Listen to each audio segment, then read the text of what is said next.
காலைதோறும் புதியவை. நம் கண்களே அவரை காணும். ஜனவரி 22. அவரை நானே பார்ப்பேன், அந்நிய கண்கள் அல்ல, என் கண்களே அவரை காணும். யோபு 19:27.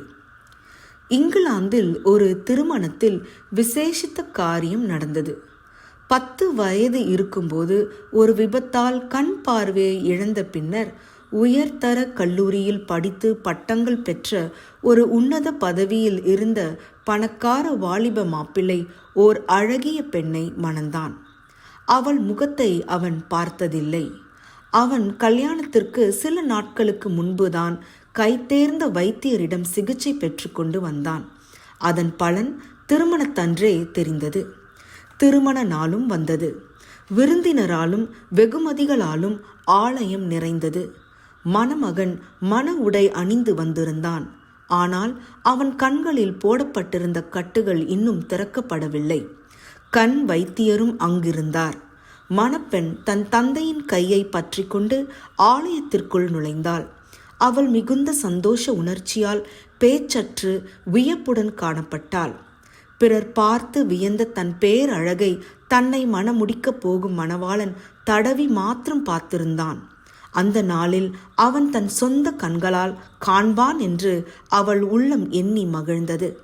மங்கள இன்னிசை ஆலயமெங்கும் நிரம்ப அவள் பீடத்தண்டை நெருங்குகையில் ஒரு வினோதமான காட்சியை கண்டாள். தகப்பன் அங்கு தன் மகனோடு நின்றார். நிபுணரான கண் வைத்தியர் மாப்பிள்ளை முன் நின்று கண் கட்டுகளை கடைசி முறையாக அவிழ்த்து கொண்டிருந்தார். ஆலயத்தில் உள்ள ஒரு கண்ணாடி ஜன்னலில் இருந்து ஒளி வந்து முகத்தில் விழுந்தது.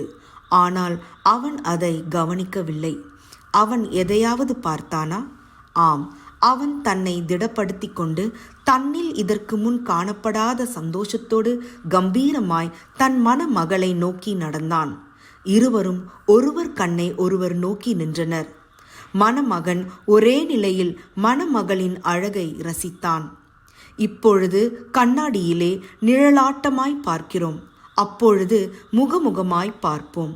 1 கொரிந்தியர் 13:12. இவ்வுலகில் சத்தியத்தின் நிமித்தம் பல பாடுகளையும் துன்பங்களையும் சகித்து சோதனைகள் பல வென்று ஒரு தேவ பிள்ளை ஆண்டவரை முகமுகமாய் பரலோகத்தில் தரிசிக்கும் போது உண்டாகக்கூடிய இன்பம் எத்தகையது என்று காட்டும் நிகழ்வே மேற்கண்ட நிகழ்வு. இப்பொழுது நாம் நம்முடைய மணவாளனை பார்க்கவோ அல்லது தடவியாவது பார்க்கவோ முடியவில்லை. ஒரு நாள் நம்முடைய மணவாளனை முகமுகமாய் காண்போம். அந்த நாள் எத்தகையது! அந்த இன்ப நாளை அனுதினமும் எதிர்நோக்கி கொண்டு இருப்போம். அவர் வரும்போது முகமுகமாய் தரிசிப்போம். அந்த நம்பிக்கை நிலைக்கட்டும். ஜெபம். உமக்காக காத்திருக்கிறோம். நீர் வரும் நாளில் உம்முடைய மகிமையில் களி கூறுவோம். ஆமேன்.